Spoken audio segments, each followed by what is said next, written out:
और mid day prime में आइए सबसे पहले आपको लिए चलते हैं। आपको बता दें विदेश मंत्रालय की तरफ से प्रेस वार्ता की जा रही है, क्या कुछ कहा जा रहा है Ambassador of India to Laos PDR, Shri Prashant Agarwal, and Joint Secretary in the Ministry of External Affairs, who looks after ASEAN Affairs, Srimati Paramita Tripathi. With that, I invite Secretary Sir to give his remarks. Thank you, Randhir, and a very good afternoon to all of you. As you know, Prime Minister arrived in Laos PDR yesterday afternoon. Since then, over yesterday and today, he has had very intense engagements, including both the ASEAN-India Summit, the East Asia Summit, and several bilateral meetings on the margins of both these events. To give you a snapshot of the program, when he arrived at Vientiane Airport yesterday, he was received by His Excellency the Home Minister of Laos PDR, and he was given a ceremonial welcome at the airport. When he arrived at the hotel, he was given a rousing reception by members of the Indian community and Lao nationals. In fact, there were several events on his arrival which impressed the Prime Minister, and he recounted these both in his meetings with the Prime Minister of Laos PDR and with His Excellency the President of Laos PDR when he met him a little while ago. And these were the fact that there was such a syncretic welcome that he got with representations of Assamese Bihu dance, as well as recitation of the Gayatri Mantra, and also he attended a blessing ceremony of senior Buddhist monks from the Central Buddhist Fellowship Organization, led by the Most Venerable Mahavet Masenai, the revered abbot of Sri Saket Temple in Vientiane, and several dignitaries, including the mayor of Vientiane, the Minister for Sports and Education, as well as the governor of the Central Bank of Laos PDR were in attendance. And the most significant was, again, a exquisite display of an episode of the Ramayana that was performed. It is called Falak Phalam in Laos PDR. It was performed by the prestigious Royal Theatre of Luang Prabang, and it depicted Ravana Badh, which is appropriate 2 days ahead of Dasera. Prime Minister also walked through an exhibition of photographs of the restoration work that the Archaeological Survey is doing at the Wat Pho Temple in Laos PDR, and this gives you a glimpse of the great common heritage that we share, India and Laos PDR share. The Prime Minister attended the 21st ASEAN-India Summit and the 19th East Asia Summit, as I said. These are especially significant this year because we mark the 10th year of Prime Minister's Act East policy this year. As he commented during his interactions, this is the 11th time that he is attending these events, and shows India's great focus as well as our commitment to both ASEAN and the East Asia process. ASEAN leaders and the Prime Minister reviewed our relations, the comprehensive relations that we have with ASEAN. ASEAN leaders especially very positively appraised our cooperation as in many areas of diverse collaboration as a result of India's Act East policy, and also they appraised very positively India's leadership role in digital public infrastructure and the fact that ASEAN countries can benefit significantly from this. Prime Minister congratulated Laos PDR on a very successful stewardship of ASEAN and related mechanisms throughout the year, and he announced a 10-point special plan to strengthen connectivity and resilience with ASEAN. These involve a wide variety of initiatives that India is taking with ASEAN.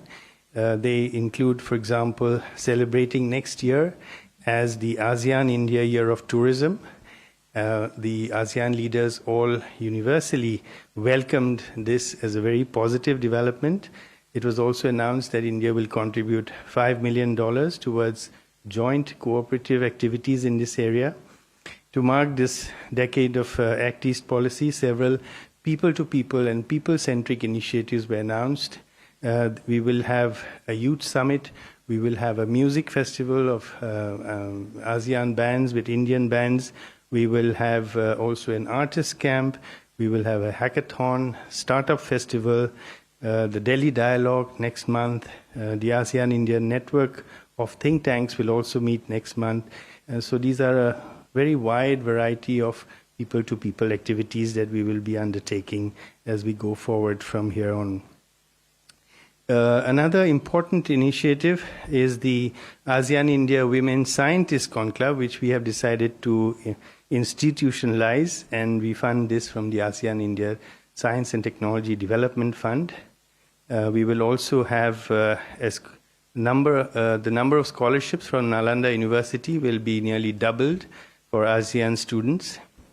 And we emphasized also that secure, resilient, and reliable supply chains are an important aspect of our relations with ASEAN countries. And for that, we will also expedite our discussions on the review of the ASEAN-India Free Trade in Goods Agreement by 2025.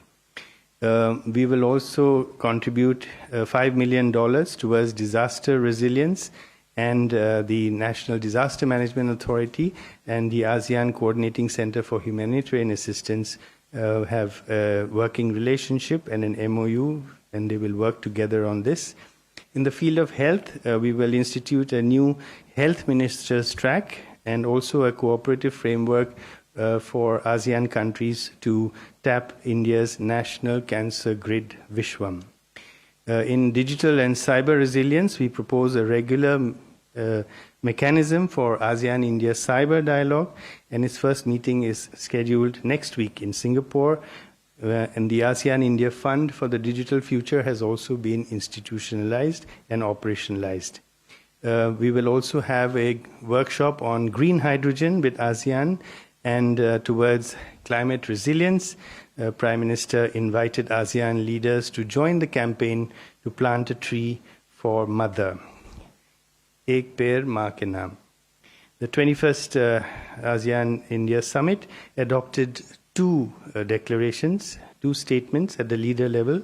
One was a statement on the Act East policy and its contribution to the to ASEAN-India relations, the comprehensive strategic partnership that we have, and another on advancing digital transformation in the region. As you know, Singapore has been our coordinator in ASEAN for the past 3 years, and Prime Minister appreciated Singapore's role in this and also welcomed the fact that Philippines will be our coordinator as we go forward for the next 3 years. At the East Asia Summit today morning, Prime Minister conveyed India's support for ASEAN unity and centrality and ASEAN's importance as a central pillar of our own Indo-Pacific vision and of Quad cooperation. And that the East Asia Summit is an important pillar also of India's Act East policy. Prime Minister recalled the support that was received from the East Asian states, East Asia Summit states, for revival of Nalanda University, and briefed them that we have now operationalized this, and the new campus of Nalanda University was inaugurated in June this year, and he also took this opportunity to invite the East Asian Summit states for their heads of higher education to participate in a conclave that will be held in Nalanda University. Leaders exchanged views on regional and international matters that affect peace, stability, and prosperity in the Indo-Pacific region and beyond. And Prime Minister underlined the severe impact of these conflicts on countries of the global South, and also highlighted that path of dialogue and diplomacy based on a humanitarian approach is the only way forward. and that he reiterated that there was no solution that can be found on the battlefield. Prime Minister also had several bilateral meetings, as I have said. Yesterday, Prime Minister had the bilateral meeting with the newly appointed Prime Minister of Japan, Mr. Shigeru Ishiba, and he congratulated Prime Minister Ishiba on assuming his new role and wished him success in leading Japan to greater heights. Both leaders emphasized the importance of their bilateral relationship. Prime Minister also had a meeting with the Prime Minister of New Zealand, Prime Minister Christopher Luxon, and on the sidelines. And this was the first meeting between the two leaders. So Prime Minister used this opportunity to congratulate him. And the two Prime Ministers discussed ways to strengthen bilateral cooperation in a number of areas, including agri-tech, dairy tech, in defense and security, in education, climate change, sports cooperation, tourism, space, and people-to-people ties. With the Prime Minister of Lao PDR, Prime Minister Modi had a meeting today early afternoon. These talks covered the entire gamut of our bilateral relations. They held productive discussions on how to strengthen our civilizational and contemporary ties. Prime Minister congratulated Prime Minister Sonasai Sifandon on the very successful conduct of the ASEAN and related summits. 6 MOUs were signed, one on defense cooperation, another on customs facilitation, one on audiovisual cooperation, and 3 memorandums of understanding on quick impact projects, which were especially significant because they contribute towards the conservation of our common heritage. One is on the puppet theatre in Lao PDR, that is based on the Ramayana. Then another one of them is on the restoration work in one of the monasteries and temples here in Lao PDR, which has murals from the Ramayana, and a third on Lao Ramayana theatre. And these initiatives were greatly appreciated by the Lao leadership. Prime Minister also called on President Sissolit a little while ago, about half an hour ago, and the President has been to India in the previous role as Prime Minister during the 2018 ASEAN-India Commemorative Summit. So he recounted his very positive impressions at that time, and having met Prime Minister Modi at that time, and Prime Minister invited him to visit India again as well. Prime Minister also had a bilateral meeting with the new Prime Minister of Thailand, Her Excellency Ms. Paetongtarn Shinawatra, and Prime Minister congratulated her on assuming this role. And this was their first meeting, and she extended her greetings to Prime Minister on his historic third term in office. They discussed bilateral relations as well as the very positive cooperation that we have under the BIMSTEC arrangement. Prime Minister also had brief interactions with other world leaders, such as President Marcos of the Philippines, the President of the European Council, Prime Minister of Malaysia, and the Prime Minister of Australia. Overall, the visit was a very, very significant one, both from a multilateral perspective as well as the bilateral meetings that Prime Minister was able to engage in. And if I have a little time for a few questions, if there are any. Okay, Meghna, please. Sir, east Asia summit में प्रधानमंत्री नरेंद्र मोदी ने अपने वक्तव्य में विस्तारवाद की बात की और विकासवाद की बात की है. इस पर आप क्या कहेंगे कि ये जो इन दोनों शब्दों पर जोर दिया है, उसके ऊपर आप बता सकते हैं क्या इंपॉर्टेंस है इन दोनों शब्दों का? Sahil. Sir, I'm Sahil from ANI. This visit has been equally meaningful for Laos and India ties. There have been substantial outcome and very good feel on the India-Laos civilizational ties. Could you elaborate on these aspects? You have a question here? Excuse me. You have a question? Yeah, please.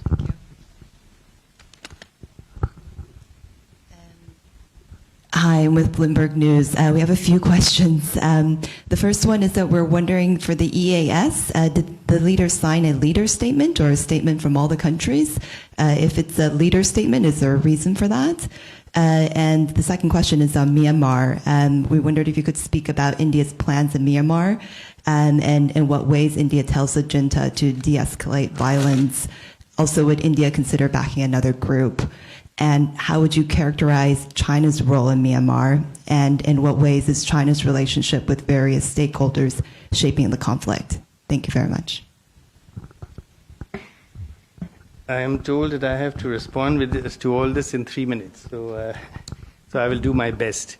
As far as the first question is concerned, I think Prime Minister emphasized that India, as a development partner of ASEAN, is interested in promoting peace, stability, and prosperity in the region.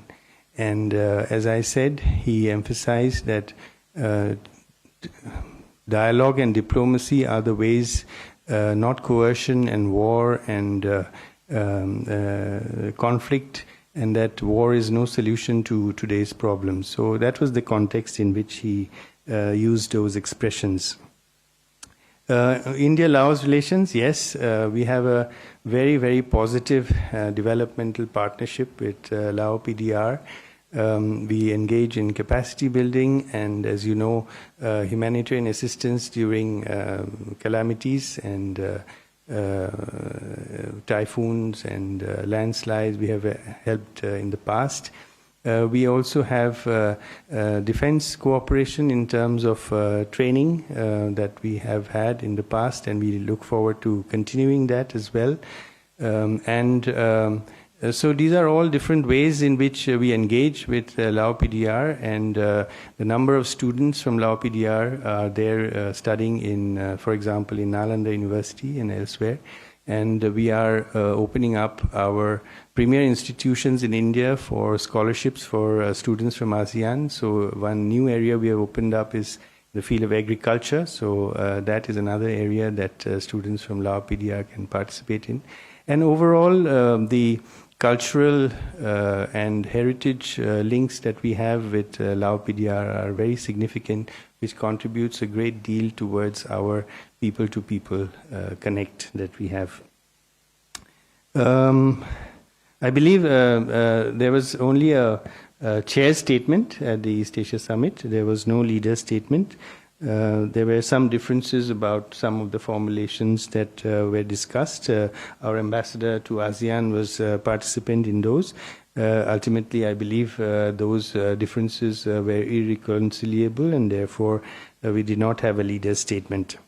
About Myanmar, many leaders emphasized the importance of the ASEAN's 5-point consensus. Prime Minister also emphasized that this is Myanmar should be engaged. Myanmar should not be isolated, and that it is important to restore democracy in Myanmar, and that all countries should work together to achieve this. That's all I have. Thank you, sir. With that, we come to the closure of this session. Thank you very much for your presence.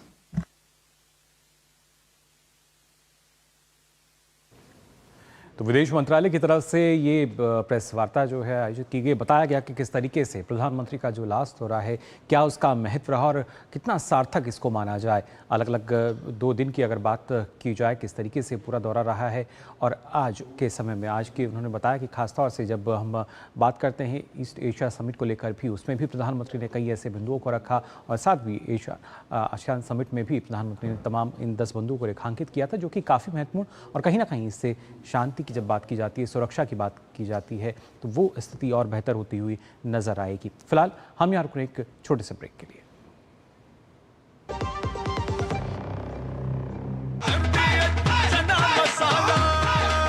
अब छोलिया हो या लोबिया, सफेद चने या काले चने, सब कुछ मजेदार बने। बात जब पीढ़ियों के लिए बनने वाले घर की हो तो जिम्मेदारी बड़ी हो जाती है। गैलेंट समझता है ये जिम्मेदारी। अब डबल एम रिब्स के साथ गैलेंट एडवांस TMT रीबार, निर्माण का रियल हीरो। बच्चों को सर्टिफिकेट मिले तो कितना अच्छा लगता है ना। और अगर आपके आटे को भी मिले तो गेहूं की क्वालिटी, आटे की शुद्धता, रोटी की सॉफ्टनेस के लिए सर्टिफिकेट अगर होता तो है ना। आशीर्वाद आटा का क्वालिटी सर्टिफिकेट, पैक स्कैन करो, खुद चेक करो। आशीर्वाद आटा, क्वालिटी का वादा, लिख के ले लो।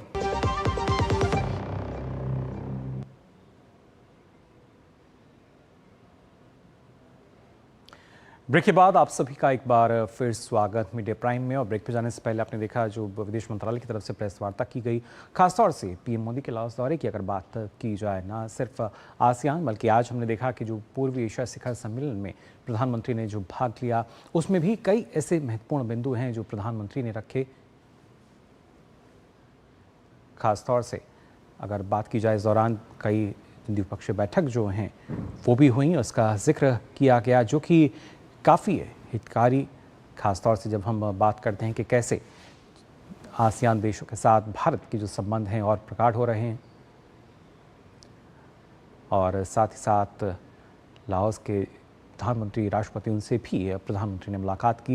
लेकिन कई मायनों में जो ईस्ट एशिया समिट है ये महत्वपूर्ण हो जाती है। जो इस मंच से प्रधानमंत्री ने बातें कही हैं, कई ऐसे खास बिंदु हैं जो आपको हम यहाँ बताएंगे, क्योंकि इसके ज़रिए प्रधानमंत्री ने एक सीधा संदेश दिया है विश्व मंच से कि कैसे जो भारत की एक भूमिका है वो अब बढ़ती नज़र आ रही है।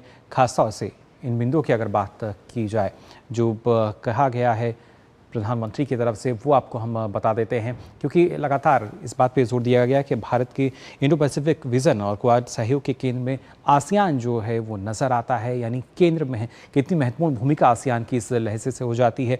पूरे क्षेत्र की शांति और प्रगति के लिए इंडो पैसिफिक का नियम आधारित होना ज़रूरी है। यानी जब हम बात करते हैं कि जो रूल्स हैं उनको किस तरीके से माना जाए, कैसे उनका सही तरीके से क्रियान्वयन हो सकता है, शांति स्थापित की जा सकती है। और खासतौर से प्रधानमंत्री ने कहा कि हमारी अप्रोच विकासवाद की होनी चाहिए, ना कि खासतौर से विस्तारवाद की। इस बात पर प्रधानमंत्री ने सीधा जोर दिया कि कैसे जो विकास है वो प्राथमिकता में आ सकता है, जबकि विस्तारवाद नहीं। इसके अलावा उन्होंने कहा कि जो और भी क्षेत्रीय देश हैं उनकी भी जो एक तरीके से लोकतंत्र में विश्वास रखने की बात कही जाती है वो काफ़ी महत्वपूर्ण हो जाता है। उसको लेकर ये तमाम बातें जो हैं प्रधानमंत्री नरेंद्र मोदी ने कही हैं, खासतौर से ईस्ट एशिया समिट की जब हम बात करते हैं। इसके साथ साथ उन्होंने सीधे तौर पर यहाँ पे कहा कि जब हम बात कर रहे हैं शांति की, तो यूरेशिया हो या पश्चिम एशिया, जल्द से जल्द शांति और स्थिरता की बहाली होनी चाहिए, यानी शांति रहनी चाहिए। क्योंकि सीधा तौर पर उन्होंने कहा कि हम बुद्ध के देश से हैं और यहाँ पर ये अभी जो है युद्ध का युग नहीं है और समस्याओं का समाधान रणभूमि से नहीं हो सकता। तो एक बार फिर से इस मंच से शांति की अपील करते हुए नजर आए। संप्रभुता, क्षेत्रीय अखंडता और अंतर्राष्ट्रीय कानूनों का आदर आवश्यक है, इस बात का भी जिक्र किया प्रधानमंत्री नरेंद्र मोदी ने। और खासतौर से विश्व बंधु के दायित्व को निभाते हुए भारत हर संभव योगदान करता रहेगा, ये भी एक बार फिर से जो विश्वास है वो दिलाया। वैश्विक शांति और सुरक्षा के लिए एकजुट होकर काम करना होगा, देशों को मिलकर काम करना होगा, तभी, क्योंकि तमाम समस्याएं हैं, आतंकवाद की है, वैश्विक चुनौतियां तमाम हैं, और साथ ही साथ साइबर की हम बात कर रहे हैं, मैरीटाइम की बात की जाए या जो स्पेस का क्षेत्र है, इनमें भी आपसी सहयोग को और बढ़ाना होगा, इस पर बल देना होगा, जो कि सबके लिए हितकारी हो सकता है।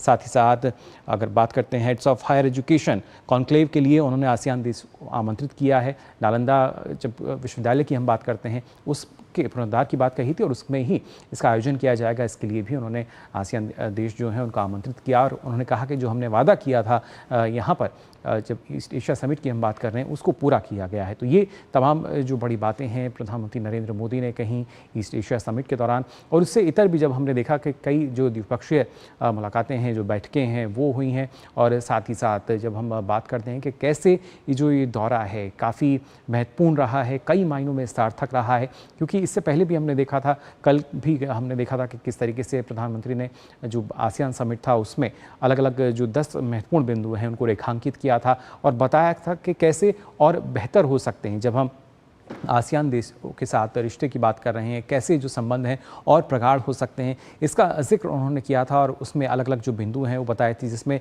खासतौर से जब हम बात करते हैं एक्ट ईस्ट पॉलिसी की, जिसको 1 दशक अलग पूरा होने जा रहा है, उसको लेकर काफ़ी महत्वपूर्ण था ये, जिन बातों का जिक्र प्रधानमंत्री ने किया। और आपको बता दें, प्रधानमंत्री नरेंद्र मोदी ने लाओस के प्रधानमंत्री सोनेक्से सिफरॉन से भी मुलाकात की और उसकी जो तस्वीरें हैं वो आपको हम यहाँ दिखाएंगे, क्योंकि इस दौरान इस मुलाकात के बाद दोनों नेताओं के बीच शिष्टमंडल स्तर की बातचीत भी हुई।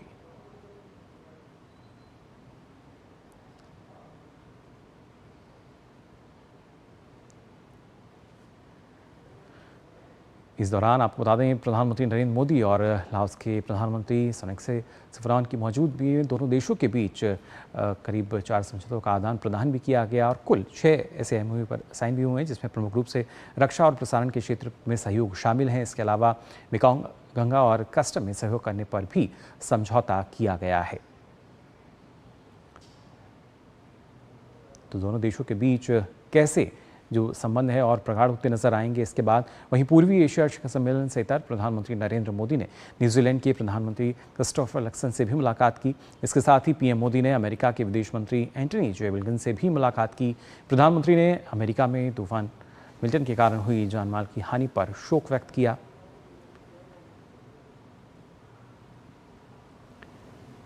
तो कई मायनों में ये जो दौरा काफ़ी अहम माना जा रहा है, सार्थक माना जा रहा है। और इस दौरान हमने देखा किस तरीके से प्रधानमंत्री ने ईस्ट एशिया शिखर सम्मेलन के मंच से जो महत्वपूर्ण बातें हैं उनको भी विश्व के सामने रखा। और आपको बता दें, पीएम मोदी जो हैं सबसे अधिक बार ईस्ट एशिया सम्मेलन में शामिल होने वाले पहले नेता हैं, मेज़बान और आगामी अध्यक्ष के बाद पीएम मोदी सम्मेलन को संबोधित करने वाले भी पहले नेता हैं। आसियान में भारत की भूमिका जो है वो और मजबूत होती नजर आई, इसको मान्यता दी गई। साथ ही साथ पीएम मोदी, जैसा आपको लगातार हम बता रहे हैं, सबसे अधिक बार ईस्ट एशिया सम्मेलन में भाग लेने वाले एकमात्र नेता, वहीं मेज़बान और आगामी अध्यक्ष के बाद पीएम मोदी सम्मेलन को संबोधित करने वाले पहले नेता भी बने। तो किस तरीके से ईस्ट एशिया सम्मेलन में भारत की जो भूमिका है वो सीधे तौर पर और बढ़ती नज़र आ रही है, क्योंकि यहाँ पे अगर भागीदारी की हम बात कर रहे हैं तो उसमें प्रधानमंत्री नरेंद्र मोदी जो हैं सबसे आगे नज़र आते हैं। मेज़बान और आगामी अध्यक्ष के बाद पीएम मोदी ने संबोधित अपना दिया यहाँ पर, और कई मायनों में उसी वजह से कहीं ना कहीं अगर देखा जाए तो और भी महत्वपूर्ण भूमिका जो है वो अब नज़र आती है भारत की। और उसी के लिए प्रयासरत लगातार, खासतौर से जो जिस तरह की नीतियां हैं, फिर चाहे हम विदेश नीति की बात करें या एक्ट ईस्ट पॉलिसी की खासतौर से बात की जाए। और आपको बता दें, इस पर चर्चा करने के लिए हमारे साथ खास मेहमान जुड़े हैं। राहुल मिश्रा जी हमारे साथ जुड़े हैं school of international studies JNU से, और साथ ही हमारे सहयोगी अजय मिश्रा भी लाओस से हमारे साथ जुड़ चुके हैं। पहले राहुल जी, आपसे मैं जानना चाहूँगा, जब हम लाओस और भारत के दोनों रिश्तों की बात करते हैं, किस तरीके से और प्रगाढ़ होते नजर आएंगे, क्योंकि ना सिर्फ आर्थिक मोर्चे पर बल्कि अलग अलग मुकामों तक भी ये जो रिश्ते हैं पहुंचते हुए नजर आ रहे हैं। देखिए, जो समझौते हुए हैं, जो 6 MOU साइन हुए हैं भारत और लाओस के बीच में, मुझे लगता है कि उसमें बहुत सारा सब्सटेंस है, क्योंकि भारत और लाओस के संबंध पिछले बहुत सारे सालों में सिर्फ देखे जाते थे सांस्कृतिक, धार्मिक और आर्कियोलॉजिकल साइट्स के रिस्टोरेशन और डेवलपमेंट पार्टनरशिप के परिदृश्य में देखे जाते थे, उसी के कॉन्टेक्स्ट में समझे जाते थे। भारत लाओस के बीच में, लाओस एक छोटा सा लैंडलॉक कंट्री है, उसके साथ रक्षा के संदर्भ में MOU साइन होना एक बड़ी चीज है। दूसरा, मुझे लगता है कि जो डेवलपमेंटल जो पार्टनरशिप है, क्विक इम्पैक्ट प्रोजेक्ट्स हैं, उसको जो नई गति देने की कोशिश की जा रही है, वो मुझे लगता है बहुत इंपॉर्टेंट है। साथ ही साथ मुझे लगता है कल्चरल एस्पेक्ट में भी, जो प्रधानमंत्री जी ने रामाकियन देखा, जो वहाँ की रामलीला है उसको देखा, और 3 जो नए एग्रीमेंट साइन हुए हैं कि वहाँ पे एक पपेट्री थिएटर बनेगा, एक जो रामायण से जुड़े हुए जो प्लेस हैं और जो एक्ट्स हैं उनको रिवाइव किया जाएगा। ये बहुत, मुझे लगता है कि जो हिस्टोरिकल अपने हमारे भारत और लाओस के बीच में संबंध है, उसको भी एक मॉडर्नाइज करने की, उसको भी जो है नए लेवल पे, नेक्स्ट लेवल पे ले जाने की जो कोशिश है, ये मुझे लगता है कि बहुत महत्वपूर्ण है। जी बिल्कुल, और खासतौर से अगर हम बात करते हैं यहाँ पर ईस्ट एशिया शिखर सम्मेलन को लेकर भी, उसमें भी जो प्रधानमंत्री ने एक संदेश सीधे तौर पर दिया है, शांति की बात कही है, सुरक्षा की बात कही है, और कैसे स्थिरता की तरफ अब हमें बढ़ना होगा। देखिए, प्रधानमंत्री जी ईस्ट एशिया समिट को हमेशा उन्होंने एक बड़े ही स्ट्रेटेजिक प्लेटफॉर्म के तौर पे यूज किया है, और इस बार भी ये क्लीशे हो गया है प्रधानमंत्री जी की विदेश नीति के बारे में कि उनका हर स्ट्रोक मास्टर स्ट्रोक होता है। लेकिन अगर हम ईस्ट एशिया समिट के पिछले 10 साल के प्रधानमंत्री जी के कार्यकाल में देखें जी, तो हर बड़ा इनिशिएटिव जो है वो ईस्ट एशिया समिट के दौरान ही आया। पिछली साल 12 पॉइंट प्रोग्राम आया था जी, इंडो पैसिफिक ओशंस इनिशिएटिव, या यहाँ तक कि एक्ट ईस्ट पॉलिसी का लॉन्च भी ईस्ट एशिया समिट के दौरान हुआ जी, तो जो मुझे काफी कारगर। जो 10 पॉइंट प्लान आया है वो बहुत महत्वपूर्ण है, और साथ ही साथ ये कहना कि एक ही बार में उन्होंने चीन की जो आक्रामक नीतियां हैं और साथ में विश्व शांति व्यवस्था दोनों को एक ही उसमें लपेट दिया, ये कहते हुए कि विस्तारवाद का समय जा चुका है और विकासवाद का समय है, ये मुझे लगता है कि बहुत ही कम शब्दों में बहुत बड़ी बात उन्होंने कही है। और भारत का जो इसमें रोल है, आसियान के साथ मिलके भारत और आसियान मिलके जो शांति व्यवस्था कायम करने में जो एक कोशिश कर सकते हैं डिप्लोमेटिक लेवल पे, उसको भी हाईलाइट किया। तो मुझे लगता है कि ये बहुत बड़ी पहल है जी, काफ़ी बड़ी एक पहल। और इसके साथ साथ जिस तरीके से इस समिट में हमने देखा, ना सिर्फ मेज़बान बल्कि जो आगामी अध्यक्ष हैं, उसके बाद अगर किसी का संबोधन हुआ तो वो हुआ प्रधानमंत्री नरेंद्र मोदी का, जो कि सीधे तौर पर उन्होंने कहा कि अभी जो युग है वो युद्ध का नहीं है, बल्कि हमें यहाँ पर समाधान की तरफ बात करनी होगी। शांति की बात उन्होंने लगातार कही, और साथ ही साथ उन्होंने कहा कि आतंकवाद के साथ साथ और भी कई ऐसी चुनौतियाँ हैं जिनका सामना अगर हम सभी मिलकर करें तब शायद एक अच्छा समाधान जो है वो निकाला जा सकता है।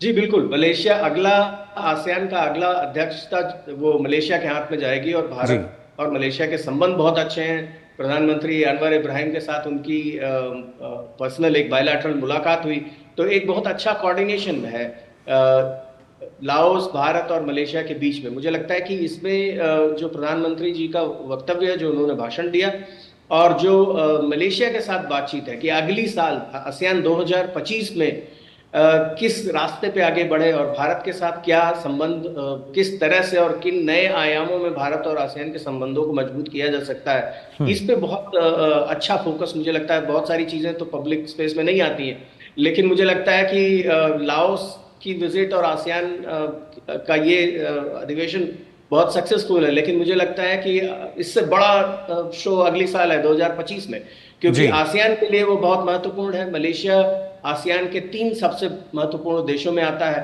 उनका जो ट्रैका बनता है इंडोनेशिया, मलेशिया और सिंगापुर का, तो बड़े पॉलिसी डिसीजंस अगले साल होंगे, और भारत को ये मौका, प्रधानमंत्री जी को ये अपनी बात रखने का मौका जो है, ये मुझे लगता है कि एक बड़े सिस्टमेटिक पॉलिसी कोऑर्डिनेशन का संकेत भी है। जी बिल्कुल, और साथ ही हमारे संवाददाता अजय भी हमारे साथ जुड़ चुके हैं।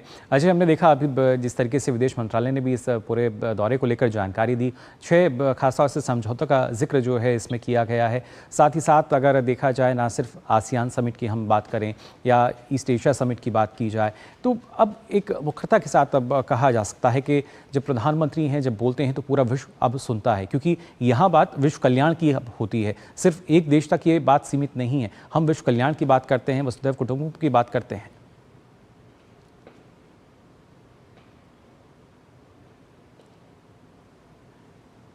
3 बज रहे हैं, यानी करीब 26-27 घंटे प्रधानमंत्री ने लाओस पीडीआर में बिताए हैं, और इन 26-27 घंटों के बीच में 2 शिखर सम्मेलन करना और 4 द्विपक्षीय वार्ताएं करना, और साथ ही साथ साइडलाइंस में बहुत सारे विश्व के नेताओं के साथ मुलाकात, ये इतना एंगेजिंग प्रोग्राम रहा 26-27 घंटे का प्रधानमंत्री का। और उन्होंने अलग अलग स्टेक होल्डर्स को अपनी भाषा में बहुत सारे संदेश दिए हैं। दुनिया के लिए संदेश ये है कि भारत और आसियान मिलकर के एक समृद्ध और शांति स्थापित करने के प्रयासों के रूप में आगे काम करते हुए नजर आएंगे। ये तो पूरी दुनिया के लिए संदेश है। प्रधानमंत्री नरेंद्र मोदी बार बार ये कहते आए हैं कि ये युद्ध का समय नहीं है, मैं बुद्ध की धरती से हूं, इसलिए मैं शांति का संदेश लेकर के आया हूं। ये दुनिया के लिए संदेश कि भारत हमेशा शांति के प्रयास कर रहा है। दूसरी बात, चीन को इशारों में ये कहना कि विस्तारवादी नीति का कोई भी हल आज के परिप्रेक्ष्य में नहीं दिखाई देता है और इसलिए विकास की बात करनी चाहिए। केवल अपने राष्ट्रीय हितों को ध्यान में रखते हुए अगर आप दबाव डालते हैं पड़ोसी राज्यों पर तो ये आपकी अच्छी विदेश नीति आज के संदर्भ में नहीं कही जा सकती। बहुत स्पष्ट शब्दों में उन्होंने चीन के लिए भी संदेश दिया और पूरी दुनिया को इस एक मत पर जुटने की सलाह दी है प्रधानमंत्री मोदी ने कि अगर इस पूरे साउथ एशियन रीजन में आपको शांति स्थापित करना है तो साउथ चाइना सी का आपको एक स्थायी समाधान निकालना पड़ेगा। और मुझे लगता है कि दुनिया यहाँ से और भी एक कोड ऑफ कंडक्ट की तरफ आगे जाते हुए दिखाई देगी। तो ये कुछ बड़ी बातें जो उन्होंने कही। भारत और आसियान की बात करें तो 10 साल एक्सिस पॉलिसी के पूरा होने पर जो 10 सूत्रीय कार्यक्रम भारत और आसियान के लिए प्रधानमंत्री ने दिया है उसको लंबे समय के लिए याद रखा जाएगा और उसका एक्शन तुरंत जमीन पर आना शुरू हो जाएगा अगले ही महीने। जैसा कि सेक्रेटरीज ने बताया कि बहुत सारे प्रोग्राम्स ऑलरेडी लाइंड अप हैं भारत की ओर से, तो चाहे वो टूरिज्म के क्षेत्र में हो, साइंटिफिक एक्सचेंजेस के क्षेत्र में हो, स्टार्टअप इकोसिस्टम के लिए हो या फिर कल्चरल एक्सचेंजेस को लेकर के हो। तो लगातार हम जो कहते हैं स्पिरिट में उसको कर करके दिखाते हैं और भारत यही बार बार कह रहा है कि आसियान बहुत इंपॉर्टेंट है हमारे लिए, एक्ट ईस्ट पॉलिसी का एक बहुत ही सेंट्रल हिस्सा है और अब हमने उसमें इंडो पैसिफिक की नीति और जो क्वाड की नीति है उसको भी एक साथ जोड़ दिया है। तो इसलिए ईस्ट एशिया समिट और आसियान समिट को केंद्र में रखते हुए जो भारत की एक्ट ईस्ट पॉलिसी है उसको और भी मजबूत बनाया जाएगा और आगे जाकर के जो 5 सालों का एक्शन प्लान जिस पर आसियान और भारत सहमत हुए हैं 2030 तक काम करने के लिए, वो लगता है कि दोनों क्षेत्रों दोनों पक्षों के बीच में एक मजबूत रिश्ते की ओर इस पूरे संबंधों को लेकर के जाएंगे। जी बिल्कुल। और साथ ही प्रोफेसर राहुल आपसे भी समझना चाहूँगी क्योंकि जैसे अभी अजय ने हमें बताया कि क्योंकि जब आसियान भारत समिट की हम बात कर रहे हैं या ईस्ट एशिया समिट की हमने बात की और साथ ही साथ क्वाड को भी इससे जोड़ के अगर देखा जाए तो कहीं ना कहीं इन सब में जो मैरीटाइम का एक विषय है वो काफ़ी एक तरीके से फोकस में रहा है। उसको लेकर सभी ने चिंताएं व्यक्त की हैं कि कैसे शांति और सुरक्षा के साथ इस पर हमें काम करना होगा। प्रधानमंत्री ने सीधे तौर पर यही कहा कि जो विस्तारवाद है हम उसके पक्षधर कतई नहीं है, बल्कि जो क्षेत्रीय देश हैं उनके भी अपना उनका लोकतंत्र है, उनके जो जिस तरह के रूल्स हैं नियम अनुसार हमको चलना चाहिए। उस लिहाज से कितना महत्वपूर्ण, क्योंकि अब सिर्फ भारत की आवाज़ नहीं है बल्कि जब हम कहते हैं कि जो भारत है वो एक तरीके से ग्लोबल साउथ की आवाज़ जो है वो बनता नज़र आ रहा है, उस परिप्रेक्ष्य में अगर देखा जाए कितना महत्वपूर्ण। देखिए आसियान समिट में जो भारत ने किया, जो प्रधानमंत्री जी ने कहा, वो एकदम बहुत ही सिंपल और स्मार्ट ट्रैक डिप्लोमेसी है। वो सिर्फ डिप्लोमेसी का हिस्सा है कि आसियान के जो देश हैं जो दक्षिण चीन सागर में चीन के साथ विवाद में फंसे हुए हैं उनको ये बताना कि भाई डायलॉग और डिप्लोमेसी की ज़रूरत है और साउथ चाइना सी डिस्प्यूट को जो कोड ऑफ कॉन्डक्ट है उसके जरिए सुलझा लिया जाए।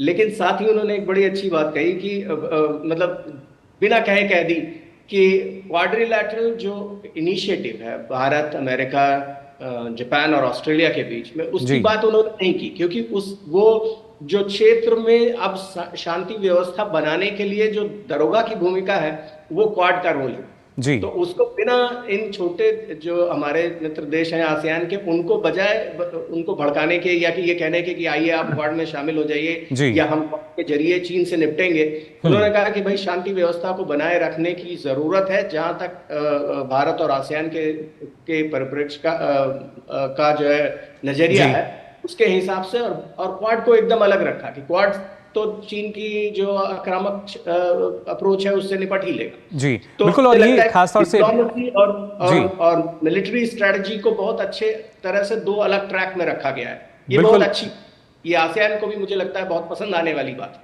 जी। बिल्कुल। और साथ साथ जो मानवीय दृष्टिकोण है उसको और ज़्यादा प्राथमिकता जो है वो इसमें दी गई है। फिलहाल प्रोफेसर राहुल आपका बहुत बहुत शुक्रिया हमारे साथ जुड़ने के लिए और अजय आपका भी शुक्रिया तमाम अपडेट्स के लिए। तो जाना आपने किन मायनों में जो लाओस का दौरा है प्रधानमंत्री का ये है और साथ ही साथ जब हम बात करते हैं ईस्ट एशिया समिट को लेकर भी ये कई ऐसे पहलू हैं जो बातें हैं जो आने वाले समय में भी जिनके जो परिणाम हैं दूरगामी होंगे और इसका लाभ न सिर्फ भारत को बल्कि जो आसियान देश हैं इनको मिलता नजर आएगा, जो पूरा विश्व है उसको इसका लाभ मिलता नजर आएगा। फिलहाल मिड डे प्राइम में हम यहाँ रुक रहे हैं छोटे से ब्रेक के लिए। बढ़िया है, प्राकृतिक हल्दी, मिर्ची, धनिया नहीं, मिर्ची, धनिया, हल्दी, MDH।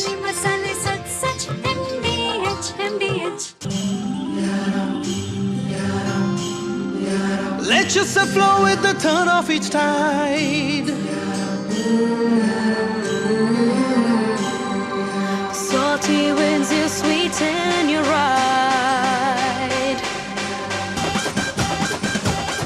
Maharashtra, it's a hit.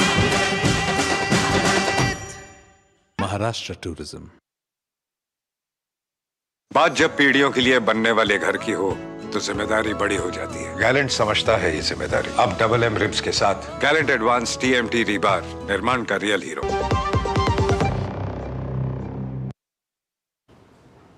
Break के बाद आप सभी का एक बार फिर स्वागत मिड डे प्राइम। और आइए बात करते हैं राजधानी दिल्ली की, जहां 31 साल में पहली बार दिल्ली सरकार 7,000 करोड़ रुपए के घाटे में है। इस साल उसके पास अपने प्रोजेक्ट पूरे करने के लिए भी पर्याप्त पैसा नहीं है। दिल्ली सरकार के वित्त विभाग द्वारा मुख्यमंत्री आतिशी को राजकोषीय घाटे की जानकारी दे दी गई है। दिल्ली सरकार ने राज्य की कैबिनेट बैठक के बाद प्रेस वार्ता की, जिसमें बताया कि विधायक फंड को 10 करोड़ से बढ़ाकर 15 करोड़ रुपए प्रतिवर्ष कर दिया गया है। प्रेस वार्ता में आतिशी और सौरभ भारद्वाज राजकोषीय घाटे से पल्ला झाड़ते नजर आए। दोनों की तरफ से दावे किए गए कि दिल्ली सरकार के पास पर्याप्त रेवेन्यू है और दिल्ली सरकार अपनी सभी योजनाएं जारी रखेगी। तो एक तरफ दिल्ली सरकार जो है वो लगातार खर्चों को बढ़ाती नजर आती है और वहीं जो राजकोषीय घाटा है वो कहीं ना कहीं आप देख सकते हैं करीब 31 साल बाद 7,000 करोड़ रुपए इस बार नज़र आ रहा है, वो घाटे में नज़र आ रहा है। इस साल उसके पास अपने जो प्रोजेक्ट्स हैं जिनकी घोषणा की गई थी उसको पूरा करने के लिए पर्याप्त पैसा नहीं है। दिल्ली सरकार के वित्त विभाग द्वारा मुख्यमंत्री आतिशी को इस राजकोषीय घाटे की जानकारी दे दी गई है। वहीं दिल्ली सरकार ने राज्य की कैबिनेट बैठक के बाद प्रेस वार्ता की, जिसमें बताया कि विधायक फंड को 10 करोड़ से बढ़ाकर 15 करोड़ प्रति वर्ष कर दिया गया। अंदाजा आप लगा सकते हैं 31 साल में पहली बार दिल्ली सरकार जो है 7,000 करोड़ के घाटे में नजर आती है जो विधायक फंड है, लेकिन अब आम आदमी पार्टी उसको बढ़ा देती है। और जो प्रोजेक्ट्स हैं यानी जिनकी घोषणाएं की गई थी, चुनावी समय में भी घोषणाएं होती हैं और उसके बाद लगातार हमने देखा, उसके बावजूद अब राजकोषीय घाटे की जो स्थिति है वो यहाँ नज़र आ रही है। और इसी पर आपको बता दें, भाजपा नेता बांसी स्वराज ने आम आदमी पार्टी सरकार पर पहली बार दिल्ली के 7,000 करोड़ का बजट घाटे में होने पर निशाना साधा। उन्होंने दिल्ली के खर्चे को आय से अधिक बताया।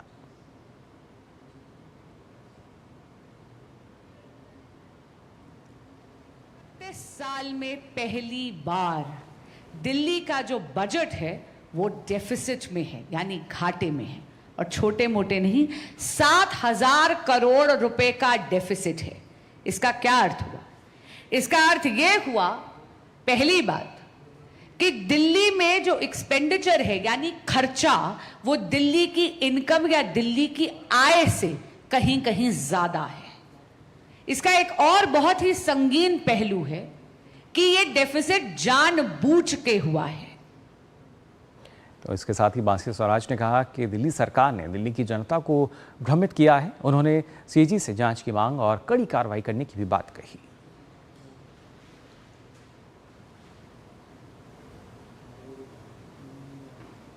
जनता को भ्रमित करना चाहती थी कि दिल्ली के पास सरप्लस पैसा है। अगर आप देखेंगे तो आम आदमी पार्टी की सरकार ने जानबूझ के दिल्ली के अकाउंट्स फज करे हैं। इसलिए आज हम इस अकाउंट फजिंग की और दिल्ली के बजट की सीएजी से ऑडिट और जांच मांगते हैं और जांच के बाद कड़ी से कड़ी कार्रवाई हो, इसकी मांग रखते हैं। तो भाजपा लगातार हमलावर है। 31 साल में पहली बार 7,000 करोड़ का जो राजकोषीय घाटा है वो यहाँ दिखाया गया है। और किस तरीके से राजधानी का अगर यही स्थिति है, इस पर और ज़्यादा जानकारी के लिए अनुज यादव जो हैं हमारे संवाददाता, वो फिलहाल हमारे साथ जुड़ चुके हैं। अनुज, क्या माना जाए, क्या राजधानी दिल्ली में भी हिमाचल प्रदेश की जो स्थिति थी, जिस तरीके से आम आदमी पार्टी और कांग्रेस ने जिस तरीके की सरकार वहाँ बनाई थी, और उसके बाद अब राजधानी दिल्ली में भी क्या यही स्थिति हमें नजर आएगी? देखिए, सबसे बड़ा सवाल यही है कि जब भी इस तरह की बातें सामने आती हैं, कोई भी सरकार जब मुफ्त की योजनाओं को बनाने की जो झड़ी लगा देती है सिर्फ चुनाव जीतने के लिए, तो इस तरह की समस्याएं उस राज्य को देखने को मिलती हैं।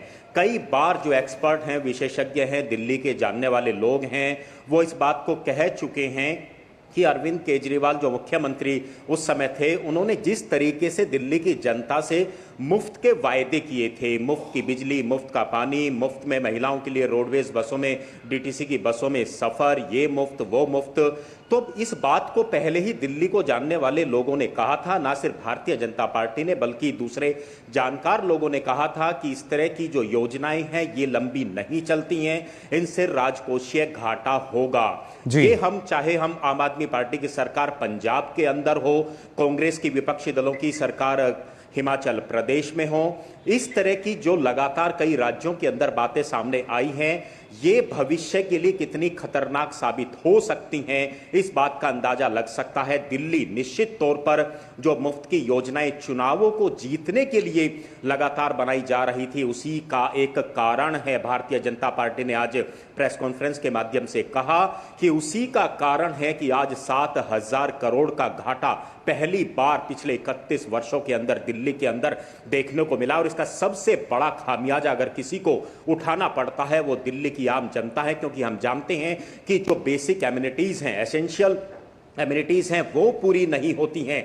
दिल्ली के अंदर इस बार बरसात के अंदर देखा कि दिल्ली के नालों की सफाई नहीं हुई और पूरी दिल्ली बरसात के पानी में डूब गई। दिल्ली की सड़कों, जो पीडब्ल्यूडी की सड़कें हैं, उनमें लगातार गड्ढे हो रहे हैं। डीटीसी की नई बसों की खरीद उस लेवल पे नहीं हो पा रही जितनी जरूरत है। तो कुल मिलाकर हम कह सकते हैं कि भारतीय जनता पार्टी ने जो आरोप लगाया है, इस तरह की आशंकाएं पहले जाहिर की गई थी कि दिल्ली को एक बड़ा राजकोषीय घाटा होगा, क्योंकि दिल्ली के अंदर चुनाव प्रचार के अंदर तो पैसा खर्च होता है, लेकिन बुनियादी सुविधाओं को उपलब्ध कराने के लिए नहीं। जी बिल्कुल अनुज, और खासतौर से विज्ञापन पर पैसा खर्च किया जाता है, विधायक फंड को बढ़ा दिया जाता है, लेकिन जो मूलभूत आवश्यकताएं हैं जिनकी बात कही जाती है और कहा जाता है कि निःशुल्क आपको दिया जाएगा, वो शायद स्थिति है ही नहीं। और जैसा भाजपा की तरफ से कहा गया कि जानबूझकर शायद जो राजकोषीय घाटा है इसकी स्थिति बनाई गई है। देखिए, दिल्ली के अंदर जो वोकेशनल टीचर्स हैं और इसके अलावा हम जो मार्शल्स हैं उनकी बात करें, जो डीटीसी बस के अंदर जो सुरक्षा प्रदान करते हैं, हम जानते हैं कि पिछले कुछ दिनों के अंदर उनकी नौकरी को बर्खास्त कर दिया गया। 50,000 से ज्यादा मार्शलों को हटा दिया गया, टीचर्स को हटा दिया गया, क्योंकि उनकी तनख्वाह देने के लिए दिल्ली सरकार के पास पैसा नहीं था। और पैसा क्यों नहीं था, ये जो दिल्ली फाइनेंस कमीशन की रिपोर्ट आई है उसमें इस बात का जिक्र है कि बजट के अंदर उनकी तनख्वाह देने का प्रावधान ही नहीं किया गया था। जब प्रावधान ही नहीं किया गया तो तनख्वाह कहां से दी जाएगी। और सबसे बड़ी बात है कि बजट का पैसा आखिर कहां खर्च हो रहा है। दिल्ली सरकार के अंदर जितना रेवेन्यू नहीं है उससे ज्यादा खर्चे आखिर क्यों हो रहे हैं, ये एक सवाल लगातार जो है इस बार फाइनेंस कमीशन ने भी इस सवाल को उठाया है। और विपक्षी पार्टियां तो लगातार हमलावर आम आदमी पार्टी की सरकार पर है ही। जी अनुज, तो ऐसे में क्या माना जाए, जो एक कहीं ना कहीं फ्रीबीज का जो कल्चर है उसको बढ़ावा, जैसा आपने भी बताया कि पंजाब में आम आदमी पार्टी की बात की जाए, हिमाचल प्रदेश में कांग्रेस की बात की जाए, तो सिर्फ घोषणाएं तो कर दी जाती हैं, लेकिन उसके बाद जो नुकसान है, जो खामियाजा है, वो आम जनता को ही भुगतना पड़ता है।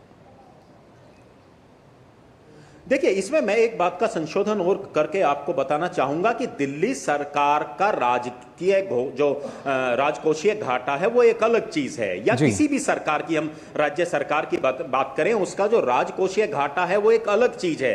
सरकार समय समय पर उसको पूरा करती है, लोन के माध्यम से, रेवेन्यू के माध्यम से, रेवेन्यू को बढ़ाने के लिए अभियान चलाए जाते हैं। लेकिन सबसे बड़ी बात है कि राजकोषीय घाटा होने के चलते एम्प्लॉय को तनख्वाह का ना मिलना, जो आपकी जरूरती बुनियादी जो सुविधाएं हैं उनका पूरा ना होना, पीने के पानी की व्यवस्था ना होना, लोगों को तनख्वाहें ना मिलना, सड़कों का ना बनना, ये एक सबसे बड़ा सवाल है। हम जानते हैं कि कई जो राजनीतिक दल हैं, जो अलग अलग राज्यों के अंदर उनकी सरकारें हैं, वहां राजकोषीय घाटे की खबरें आती हैं। सीएजी हमेशा इस बात को कहता है जब आती है। लेकिन सबसे बड़ा सवाल यही है कि जब कर्मचारियों को तनख्वाह देने के पैसे सरकार के पास ना हो तो उस सरकार की आर्थिक स्थिति कैसी है, ये एक सबसे बड़ा सवाल है और गंभीर सोचनीय बात है। जी बिल्कुल, बड़ा ही गंभीर सवाल, और उसके साथ साथ इसी वजह से लगातार जो भ्रष्टाचार के आरोप हैं वो भी नजर आने लगते हैं। फिलहाल बहुत बहुत शुक्रिया अनुज आपका हमारे साथ जुड़ने के लिए। तो बात की जाए अगर दिल्ली सरकार की, तो यहाँ पर राजकोषीय घाटा जो है उसकी स्थिति बताई गई। हालांकि उसके बाद ये बताया गया कि अब जो विधायक फंड है उसमें इजाफा कर दिया गया है, लेकिन जो प्रोजेक्ट्स थे वो पूरे नहीं हो पा रहे हैं।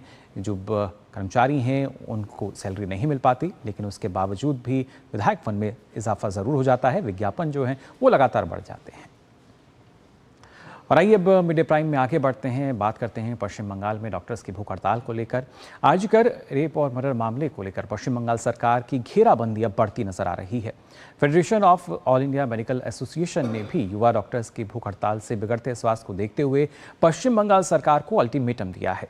फेडरेशन ने कड़े शब्दों में पश्चिम बंगाल सरकार को कहा कि अगर किसी भी प्रदर्शनकारी को कुछ होता है तो हम अपना विरोध प्रदर्शन बढ़ाने और देशव्यापी बंद करने के लिए मजबूर होंगे। वहीं भारतीय मेडिकल एसोसिएशन ने भूख हड़ताल पर बैठे युवा डॉक्टर्स के समर्थन में पश्चिम बंगाल की मुख्यमंत्री ममता बनर्जी को पत्र लिखा है। आईएमए ने युवा डॉक्टर्स की मांगों को जायज ठहराते हुए अपना पूर्ण समर्थन दिया और उन्हें हर आवश्यक सहायता प्रदान करने का आश्वासन भी दिया है। इसी के साथ एसोसिएशन ने पश्चिम बंगाल सरकार से अपील वो कर रहा है कि वह युवा डॉक्टर्स की जान से खिलवाड़ ना करे और उनके शांतिपूर्ण वातावरण और सुरक्षा संबंधित मांगों को बिना देर किए स्वीकार करे।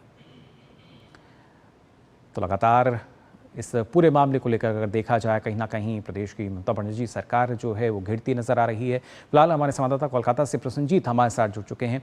प्रसन्नजीत, क्या माना जाए, 2 महीने से अधिक का समय हो चुका है, लगातार मांग चल रही है और जो डॉक्टर्स अब भूख हड़ताल पर बैठे हैं शायद इस तरफ भी मुख्यमंत्री का ध्यान नहीं है। नहीं, मुख्यमंत्री का इंतजार इस बात की है कि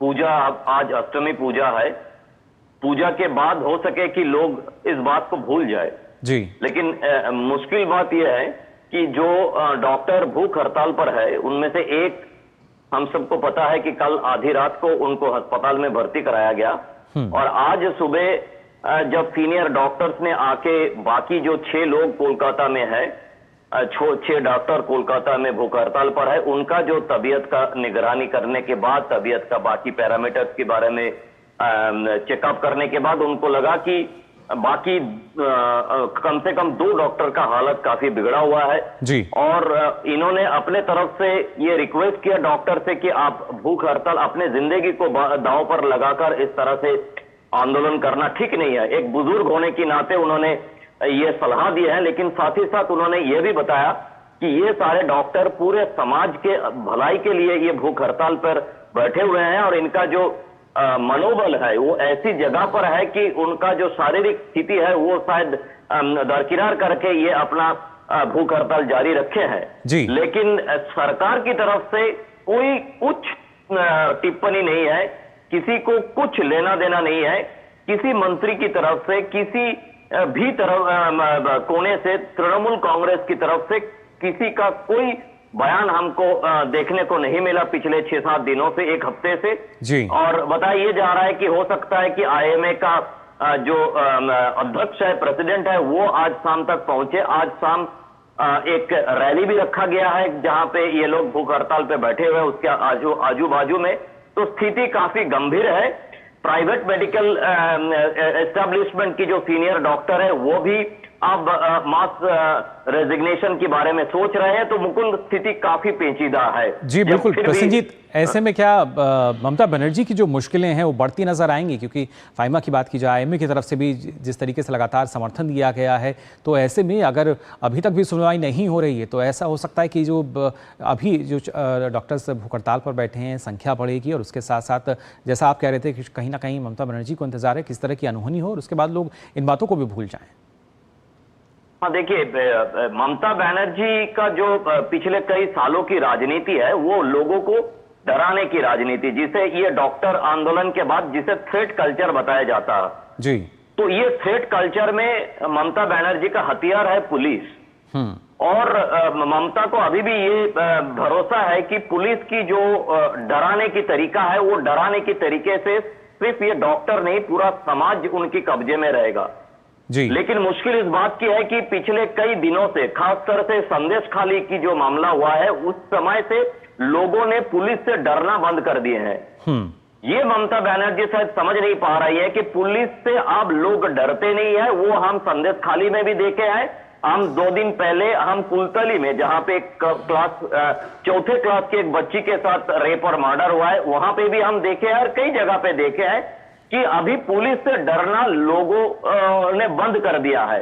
लोगों ने ये समझ गया है कि ममता बनर्जी की ये जो आखिरी हथियार है कि पुलिस से डराओ, इनके खिलाफ गांजे का नारकोटिक्स का केस लगा दो, इनके खिलाफ कुछ महिलाओं की केस लगा दो, कुछ भी लगा दो तो लोग डर जाएंगे। तो ये जो लोगों का डरने का जो सिलसिला है ये खत्म हो गया, ये ममता बनर्जी अभी तक समझ नहीं पाई। इसीलिए शायद वो आराम से अपने सिंहासन पर बैठी हुई है कि कल आज अष्टमी पूजा है, कल नवमी पूजा है, उसके बाद दशहरा है और आज शाम से ही नवमी पूजा है। तो लोग शायद इस पूजा में पूरी तरह से बह जाएंगे और ये सब बातों को भूल जाएंगे। इसी इंतजार में ममता बनर्जी है मुकुल, मुझे ऐसा तो लगता है। जी बिल्कुल प्रसन्नजीत, क्योंकि ऐसी ही बानगी नजर आती है। सुप्रीम कोर्ट से जब फटकार लगी तब थोड़ा सा लगा कि हाँ शायद प्रदेश सरकार जो है वो कुछ काम करती हुई नजर आएगी, लेकिन उसके बावजूद भी अब पूरे मामले को अगर देखा जाए 2 महीने से अधिक का समय हो चुका है, लेकिन अभी भी स्थिति जस की तस बनी हुई है। देखिए मुकुल, एक बात जो अदालत को भी समझना चाहिए, इस तरह से अदालत के बारे में कहना नहीं चाहूंगा मैं और हमें कहना नहीं चाहिए, लेकिन हकीकत क्या है, ग्राउंड रियलिटी क्या है। ग्राउंड रियलिटी यह है कि ये डॉक्टर का जो मांग है, इस मांग को पूरी करने के लिए अस्पताल की इंफ्रास्ट्रक्चर में बदलाव करना पड़ेगा। पूरे एक फ्लोर में जो रेस्ट रूम है बनाना पड़ेगा, रेस्ट रूम के साथ जो लेबोरेटरीज है वो बनाना चाहिए। और जो कुछ भी बंगाल सरकार की वकील की तरफ से अदालत के सामने बताया जा रहा है कि इतने % हो गया, उतने % हो गया, हकीकत में कुछ हुआ ही नहीं। बल्कि मैंने ये कहूंगा कि अदालत के सामने बंगाल सरकार की तरफ से झूठ बोला जा रहा है। ये झूठ बोलने का क्या नतीजा हो सकता है मुझे पता नहीं, लेकिन आज 11 तारीख है और आखिरी जो सवाल जवाब अदालत में हमको सुनने को मिला था और बताया गया था कि 15 तारीख तक सब कुछ हो जाएगा, लेकिन आज 11 तारीख सरकार की तरफ से ये सुरक्षा देने के लिए, थ्रेट कल्चर को बंद करने के लिए कुछ किया ही नहीं गया।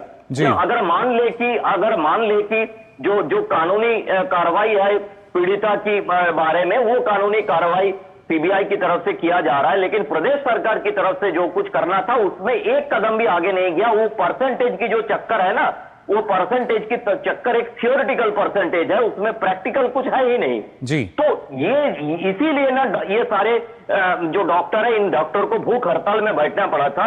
अब शायद ममता बनर्जी का इंतजार है कि कुछ अनहोनी हो जाए और उस अनहोनी के कारण वो बता पाए कि देखिए हमने तो इस तरह की कोई स्थिति नहीं चाहा, हमने तो इन डॉक्टर को बताया था कि अपना भूख हड़ताल खत्म कर दे, हमने तो आपको बताया कि 15 तारीख के अंदर हम सब कुछ कर लेंगे। तो ये शायद इसी के इंतजार में ममता बनर्जी है, लेकिन हकीकत ये है कि ये परसेंटेज की खेल चल रहा है ममता बनर्जी की तरफ से अदालत के सामने मुकुल। और उसी के हम देख सकते हैं विरुद्ध एक जो प्रदर्शन है वो नजर आता है, जो जंग है न्याय की वो लगातार बढ़ती हुई नजर आती है। फिलहाल बहुत बहुत शुक्रिया आपका प्रसन्नजीत हमारे साथ जुड़ने के लिए। तो पश्चिम बंगाल की अगर बात की जाए, लगातार हमने देखा कि किस तरीके से जो मामला है गर्माता नजर आ रहा है। जो डॉक्टर्स हैं भूख हड़ताल पर हैं और उसके बाद IMA से भी उन्हें समर्थन मिला है। और आइए अब आगे बढ़ते हैं। भाजपा नेता शहजाद पूनावाला ने कांग्रेस सरकार पर हमला बोला है। चुनाव परिणामों की जांच के लिए कांग्रेस की तरफ से फैक्ट फाइंडिंग कमेटी बनाए जाने को लेकर शहजाद पूनावाला ने कहा कि कांग्रेस 11 चुनाव हारी है और मात्र 2 या 3 चुनाव बैसाखियों के साथ जीती है। इसके बावजूद भी Rahul Gandhi fact finding committee में बैठ रहे हैं। कांग्रेस केवल अपने अहंकार की वजह से चुनाव हारी है। जब से भारत जोड़ो यात्रा उन्होंने प्रारंभ की राहुल गांधी ने, तो 11 चुनाव वो हारे हैं और मात्र 2 या 3 चुनाव बैसाखियों के साथ जीते हैं। फैक्ट ये है कि लगभग 73 या 74 चुनाव राहुल गांधी हारे हैं। लोकसभा चुनाव भी हारे 3 बार, पर उसके बावजूद भी राहुल गांधी आज फैक्ट फाइंडिंग कमेटी में बैठ रहे हैं।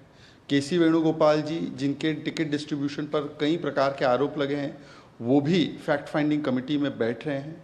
और सभी लोग मिलकर एक दलित नेत्री कुमारी शैलजा पर पूरे के पूरा हार का ठीकरा फोड़ने का प्रयास कर रहे हैं। और राहुल गांधी ने खुद जिस प्रकार से भारत को तोड़ने के लिए डिवाइड एंड रूल वाली पॉलिसी अपनाई, जिस प्रकार से हिंदू समाज को बांटने के लिए हथकंडे अपनाए, उससे भी लोग बहुत गुस्सा थे।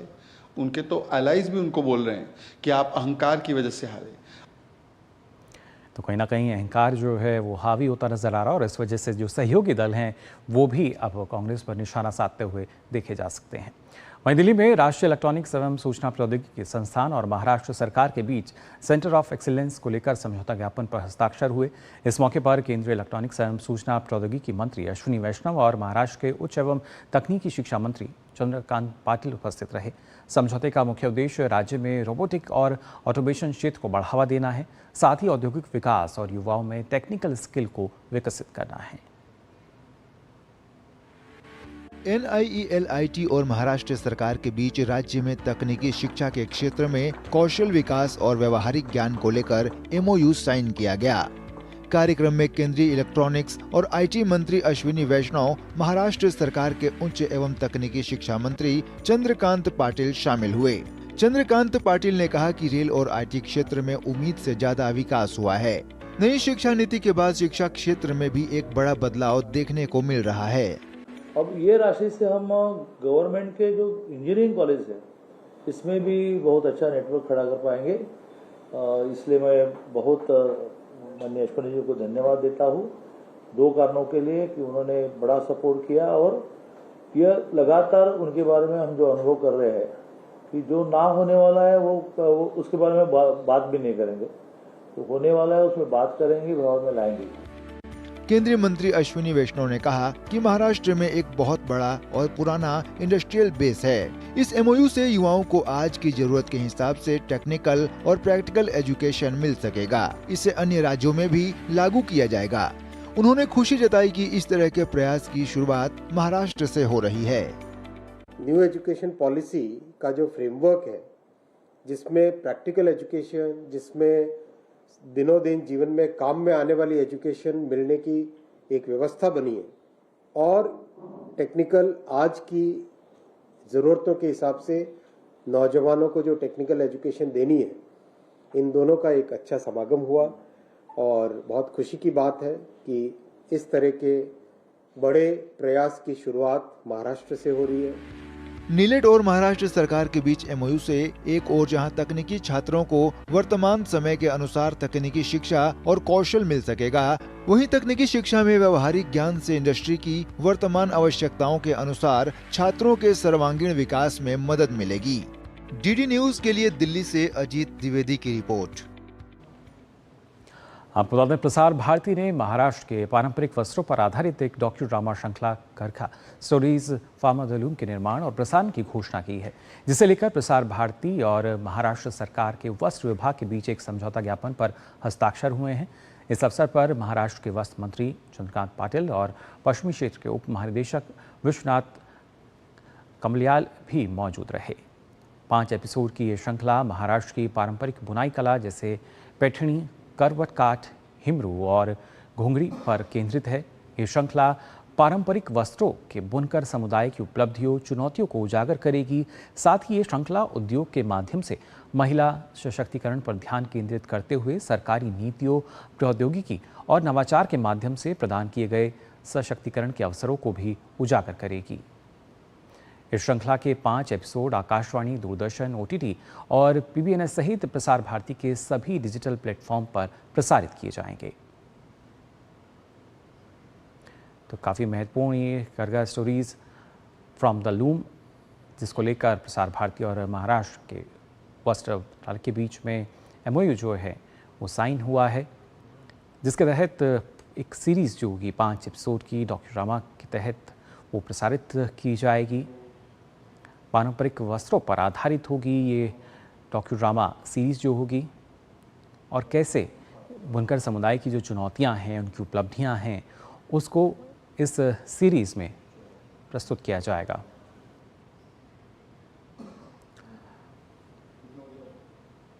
और आप बता दें, अपने सफल दौरे के बाद अब लाओस से प्रधानमंत्री नरेंद्र मोदी रवाना हो चुके हैं। ये तस्वीरें आप देख सकते हैं, लाओस की तस्वीर, और कई मायनों में सफल और एक सार्थक यात्रा जो कि संपन्न हुई।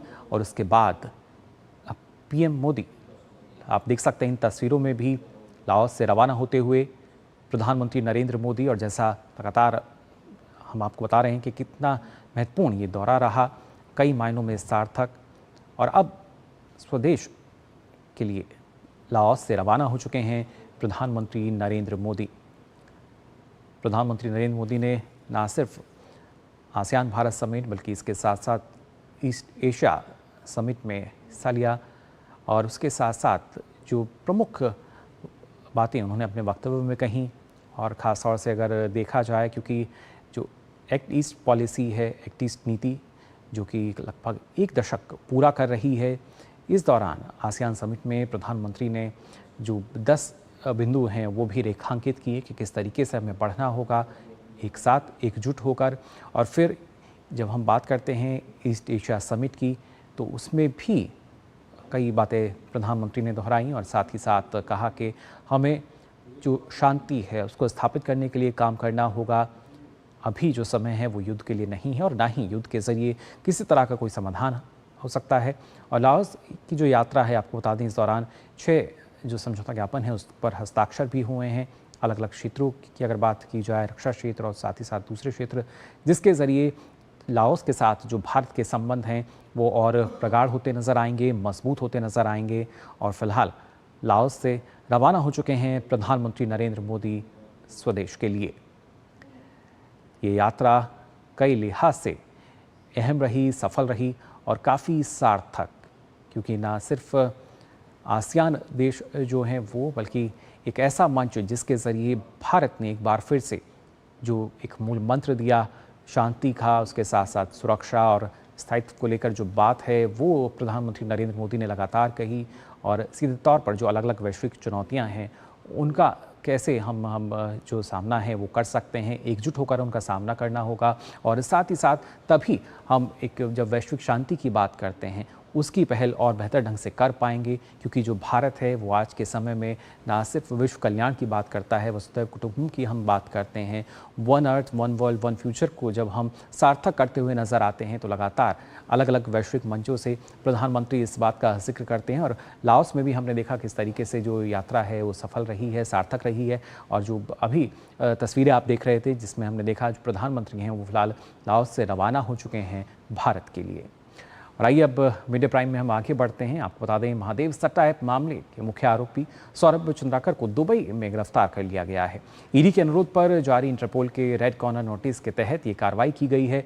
इंटरपोल द्वारा इस मामले की औपचारिक तौर पर जानकारी सीबीआई और ईडी के साथ साझा की गई है। गिरफ्तारी की खबर के बाद प्रत्यार्पण प्रक्रिया तेज हो चली है। जल्द ही सौरभ चंद्राकर को भारत लाने की तैयारी की जा रही है। ये सट्टा ऐप कारोबार का मामला करीब 6,000 करोड़ रुपए का है। महादेव सट्टा ऐप का कनेक्शन छत्तीसगढ़, महाराष्ट्र से लेकर कई राज्यों में रहा है। कई राज्यों में इसके तार फैले हैं। वहीं आरोपी सौरभ चंद्राकर पिछले काफ़ी समय से दुबई में रह रहा था, लेकिन उसको अब वहाँ पे गिरफ्तार किया गया और उसके बाद प्रत्यार्पण की जो प्रक्रिया है उसमें तेज़ी नजर आ रही है। महादेव सट्टा ऐप का कनेक्शन ना सिर्फ एक राज्य तक सीमित बल्कि कई राज्यों तक ये फैला था। उसके बाद अब फिलहाल जो मुख्य आरोपी है उसको पकड़ लिया गया है। उत्तर प्रदेश की अगर बात की जाए तो यहाँ प्रतापगढ़ में एक गैर कानूनी पटाखा गोदाम में विस्फोट होने से एक व्यक्ति की मौत हो गई और साथ ही 2 लोग घायल हो गए। प्रतापगढ़ के एसपी डॉक्टर अनिल कुमार ने बताया कि गोदाम पटाखा व्यापारी ने अपने घर पर ही बनाया हुआ था।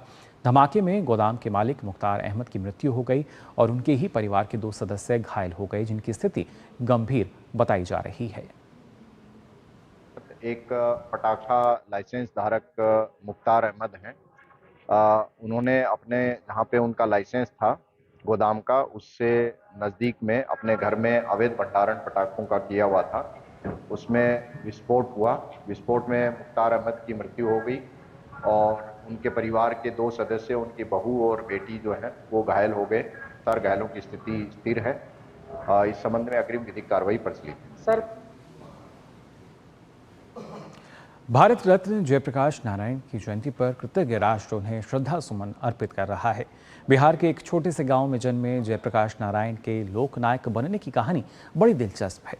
जीवन भर समाजवादी विचारधारा के जरिए समाज में बदलाव लाने वाले जेपी ने उम्र के ऐसे पड़ाव पर भारतीय राजनीति में वापसी की जब देश के युवा परिवर्तन की राह पर बिना नेतृत्व के चल पड़े थे। संपूर्ण क्रांति का उनका दर्शन और आंदोलन भारतीय राजनीति में बड़ा बदलाव तो लाया ही, साथ ही देश के सामाजिक ताने बाने को बदलने में भी कारगर साबित हुआ।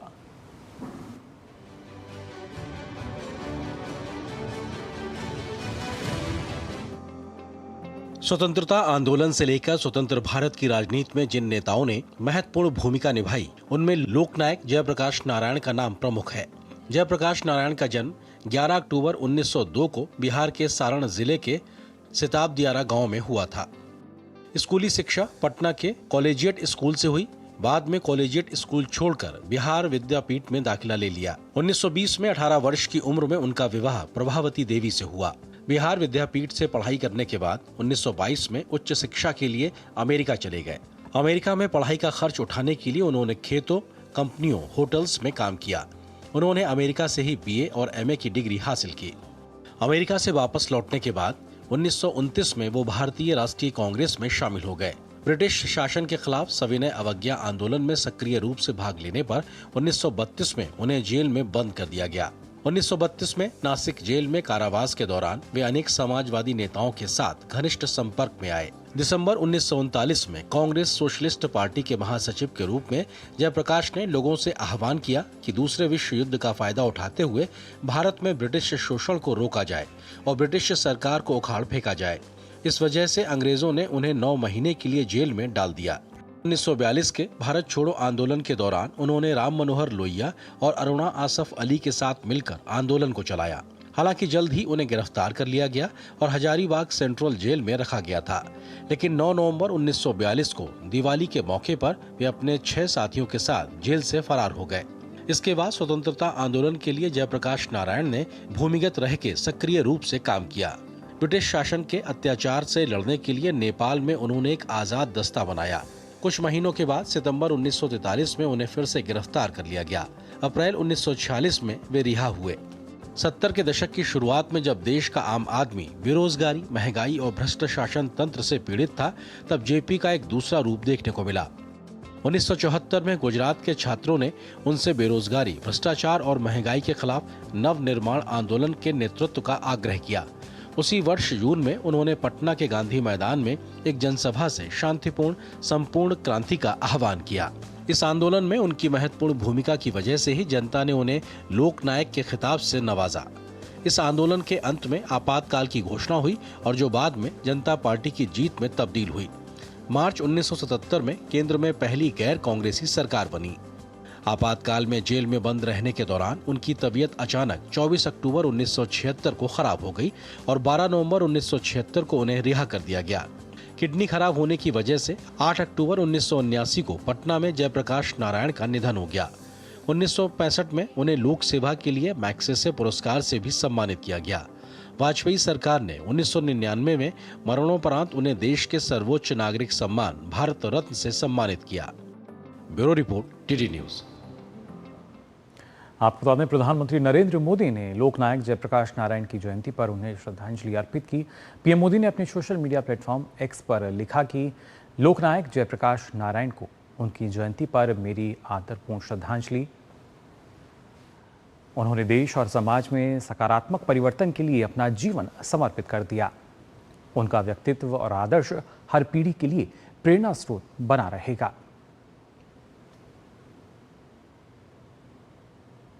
पीएम मोदी ने लोकनायक जय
और आपको बता दें प्रधानमंत्री की जो लाओस दौरा था, इस दौरान वो किस तरीके का दौरा रहा, दूसरे दिन की कुछ जो झलकियां हैं वो आपको दिखाते हैं। आप देख सकते हैं इन तस्वीरों में प्रधानमंत्री का लाओस दौरा कई मायनों में सार्थक रहा। और ये दूसरा दिन, यानी जब ईस्ट एशिया समिट की हम बात कर रहे हैं और इस दौरान जो उनकी मुलाकातें हुई, इससे इतर ना सिर्फ अलग अलग देशों के जो शीर्ष नेतृत्व पहुंचा ईस्ट एशिया समिट में भाग लें।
तो दूसरे दिन के दौरे की लाओस की कुछ विशेष झलकियां आपने फिलहाल यहाँ देखी। अब आइए आगे बढ़ते हैं। आपको बता दें भाजपा प्रवक्ता आलोक अवस्थी ने जयप्रकाश नारायण की जयंती के मौके पर पूर्व मुख्यमंत्री अखिलेश यादव के माल्यार्पण करने जाने को लेकर अखिलेश यादव पर निशाना साधा है। उन्होंने कहा कि अराजकता, कुशासन, दंगाइयों का समर्थन सपा के शासनकाल में था। इसके अलावा उन्होंने सपा को हिदायत दी कि वे अपने महापुरुषों का अनुसरण करें। भारतीय जनता पार्टी सभी महापुरुषों का आदर और सम्मान करती है। जयप्रकाश नारायण जी ने अपने जीवन में कुशासन, भ्रष्टाचार, अराजकता, गुंडई के खिलाफ आंदोलन किए। श्रीमान अखिलेश यादव जी, जिन महापुरुषों का नाम लेकर के आप राजनीति कर रहे हैं, क्या उनके आचरण का छटाक भर भी आपने पालन किया है? आपके शासनकाल में अराजकता, कुशासन, गुंडई, दंगाइयों का समर्थन, आतंकवादियों के मुकदमे वापस करने का कुकृत्य आपके शासनकाल में हुआ था। कम से कम अपने महापुरुषों का छटाक भर ही अनुसरण कर लीजिए। और आइए अब मिड डे प्राइम में बात करते हैं आदिशक्ति की आराधना की।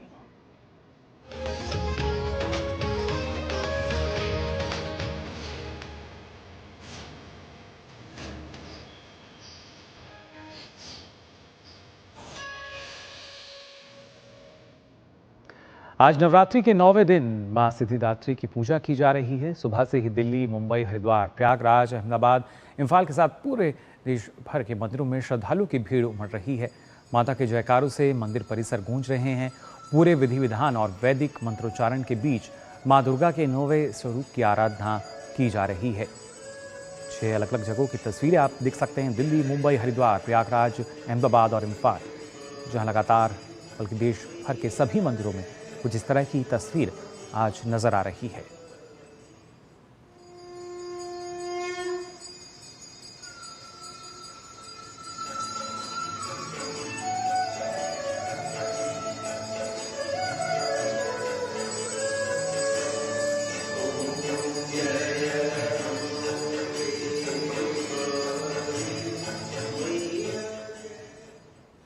उत्तर प्रदेश के मुख्यमंत्री योगी आदित्यनाथ ने आज गोरखनाथ मंदिर में शारदीय नवरात्रि के 9वें दिन में आयोजित कन्या पूजन अनुष्ठान के अवसर पर कन्याओं का पूजन किया और उपहार देकर उनका आशीर्वाद लिया। इस मौके पर सैकड़ों की संख्याओं में आई कन्याओं और उनके अभिभावकों को संबोधित करते हुए योगी आदित्यनाथ ने कहा कि सनातन धर्म के सदैव से ये परंपरा रही है कि नारी को पूजा जाए। जगजननी मां दुर्गा का 9वां स्वरूप मां सिद्धिदात्री सभी की मनोकामना पूर्ण करती हैं। जगतजननी मां भगवती दुर्गा के 9 स्वरूपों के प्रतीक स्वरूप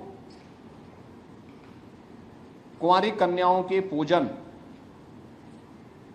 की एक पवित्र परंपरा भी है और गोरखपीठ की इस पवित्र परंपरा के अनुरूप इस कार्यक्रम के साथ इस बार भी मुझे जुड़ने का अवसर प्राप्त हुआ है। जो सनातन धर्म की यह समृद्ध परंपरा है, यह पूरे हर्षोल्लास के साथ, पूरे उमंग के साथ पूरे देश के अंदर इस परंपरा के साथ लोग जुड़ रहे हैं। जहां नारी की पूजा होती है, उसका सम्मान होता है, वह समाज स्वयं ही समर्थ और शक्तिमान होता है। आप बता दें, महानवमी के शुभ अवसर पर केंद्रीय मंत्री जेपी नड्डा ने हिमाचल प्रदेश के बिलासपुर के माता नैना देवी मंदिर में दर्शन कर पूजा अर्चना की। इस दौरान उन्होंने कहा कि सारा संसार मां के आशीर्वाद से मंगलमय रहे और प्रधानमंत्री मोदी जी के विकसित भारत के सपने को साकार करने में मदद करे। माँ से प्रार्थना करते हैं कि सारा संसार और अपना देश मंगल में रहे, सुखी रहे और सबके पवित्र आत्माओं को निश्चित रूप से सुबुद्धि के साथ आगे बढ़ने की क्षमता मिले और माता के आशीर्वाद से हम सब लोग प्रधानमंत्री मोदी जी के विकसित सपने को पूरा करने में जो ऊर्जा हमें मिली है उसको लगाते हुए समाज देश को आगे बढ़ाने में काम करें, यही हमने प्रार्थना की। तो फिलहाल के लिए मिड डे प्राइम में बस इतना ही। पूरी टीम को दीजिए अनुमति, लेकिन देश और दुनिया की तमाम खबरों के लिए आप देखते रहिए डीडी न्यूज़।